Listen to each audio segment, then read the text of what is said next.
So we're happy to continue our leadership track, and I'm very privileged, honored, and pleased to introduce another special guest, special speaker, my CEO, and I can say that is my privilege. I will welcome Giorgi Shagidze, Giorgi, as we used to call each other in the company, and that's what I'm saying because I've heard during making the picture about something Domnul Giorgi and the girls. So it's Giorgi and HR. So we are very happy to have in our country, and I'm speaking from the HR community part, to have such leaders that can share with us from the experience of building, growing companies, bringing the companies to the stock exchanges like London Stock Exchange, as Giorgi had the experience to bring TBC to London Stock Exchange. And that's the path we are following now with maib. To have the privilege to learn from the experience international, like from Barclays, from London and Dubai.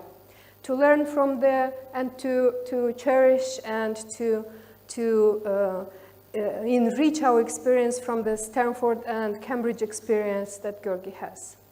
And with all this, to have a very strong role model of a leader, humble, inspiring, encouraging for making mistakes, helping us as the Moldovan community and maib team to make the transformation that is leading all the community to the success stories, to learning from these experiences. So please welcome Giorgi Shagidze, maib Please CEO. welcome to the stage the next speaker within the leadership track.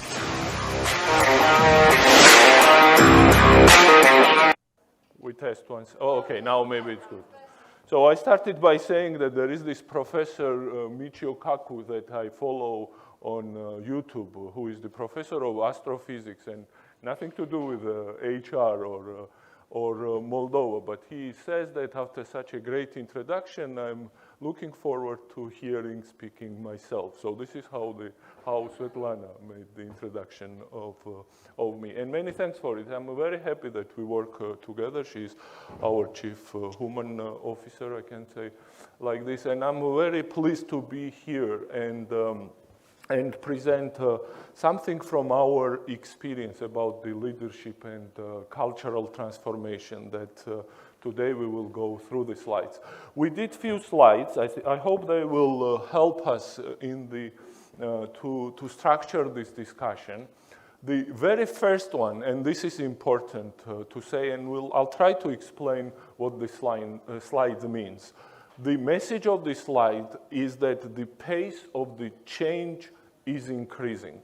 So in the past, the change has been happening since, I don't know, the universe exists. But in the past, the change was happening slower, and then as we develop, the change is happening much faster than that was happening in the past. And then you can say that this chart is supposed to tell you how many years it took for certain invention to penetrate entire world.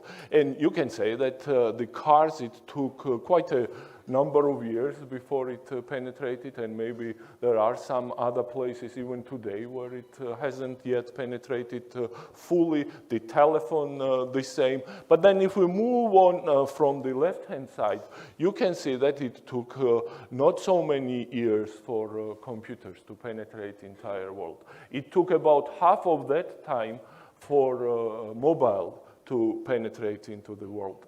And then how many years it will take for artificial intelligence to penetrate entire world when it's up and running and when it starts to operate in the full capacity. So the change, the pace of the change is increasing. Now, when the pace of the change is increasing, clearly there is a role for leaders to ensure that they address this change. They acknowledge and understand this change. And there have been great companies in the world who have missed this particular moment where they needed to change. And those great companies now are history.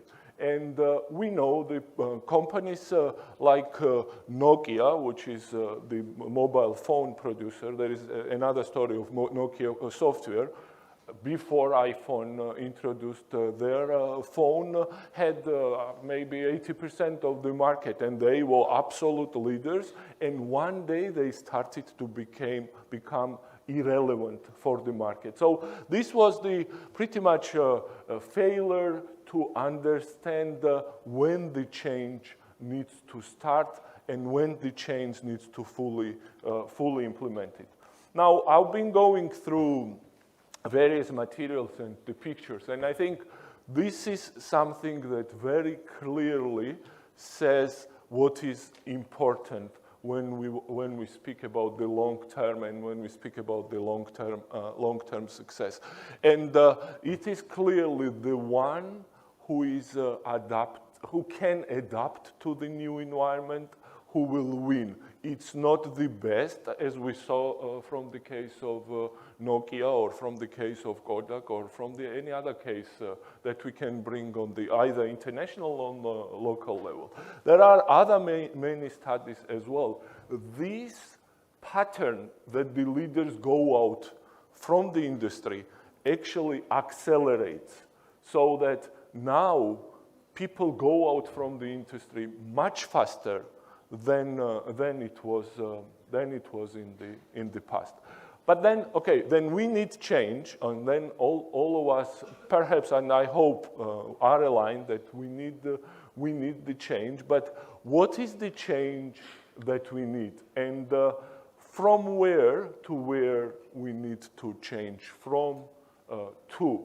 And very importantly, I think some people may say that this is the strategy, this is the right direction, this is the leadership vision, and so on. And there are many sayings, and I think the culture, its strategy for breakfast is something that more and more people now share and repeat. I think if you start any change based on our own experience, as well as what access to the materials we have, the most difficult and most important change you are facing, it is change, it is cultural transformation. It is change in the culture. And this gentleman actually says, with very experience, it took me to age 55 to figure out that the most important change, or most difficult change, is the change of the corporate culture. Now, what is corporate culture? And I will not go clearly in very details describing every single nuance of the culture. But then maybe we can say this is the combination of the values, norms, and behaviors. And when we think about the values, this is not something that we have written, even though even in our bank we write lots of posts, we communicate lots of descriptions and clarifications of the values.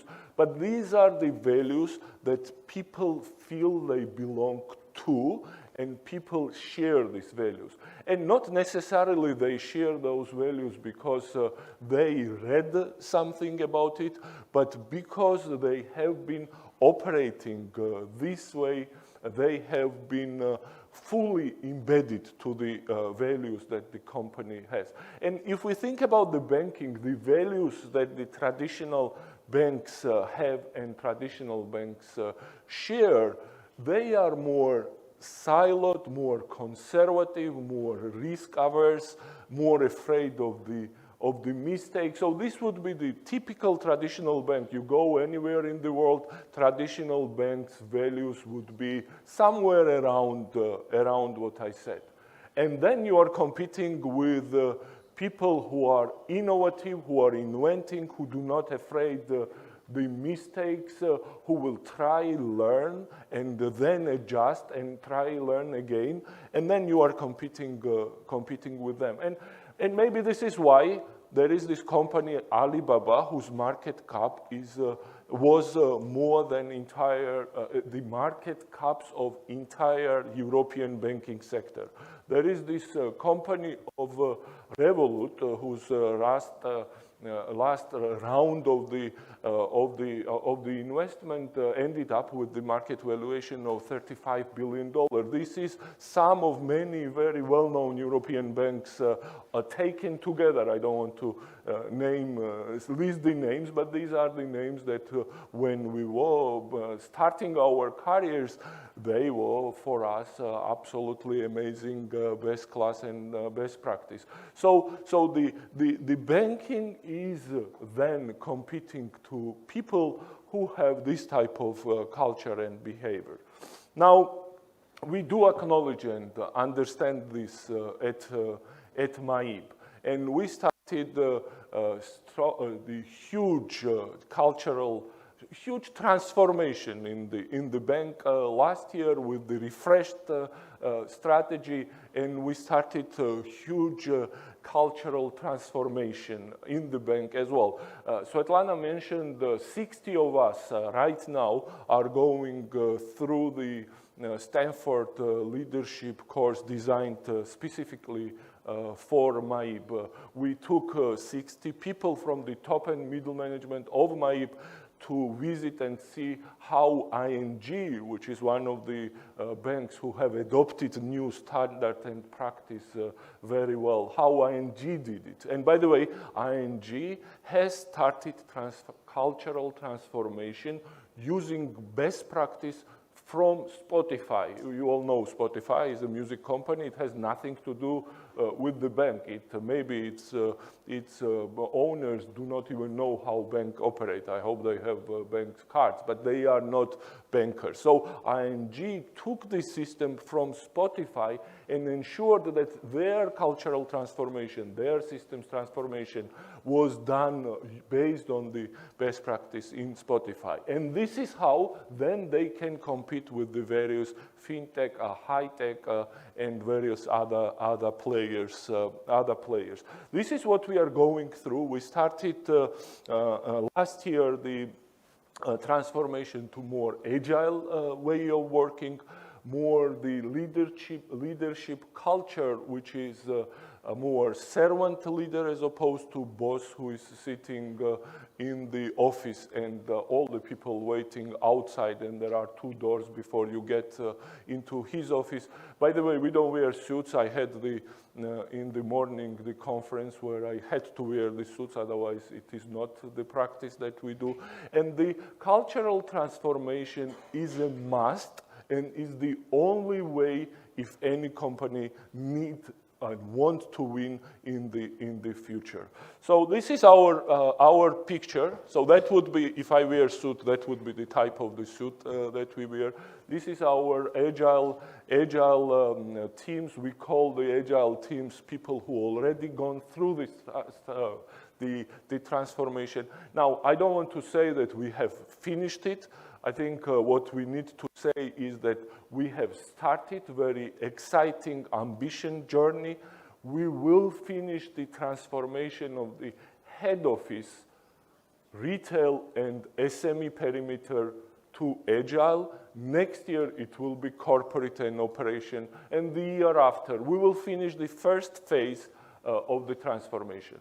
Now, the most important thing about the transformation is that we need to understand and create the culture which is prepared to constantly change. So there is no end state. There is no the state that we can say that, hey, we just transformed and in another 10 years we will sit down and look how the business will develop. No, in fact, it will be constant change, and our culture will enable constant change to meet our customers' rapid change in their expectation. So this is all. I hope my 15 minute was used wisely, and thank you very much for giving me this opportunity.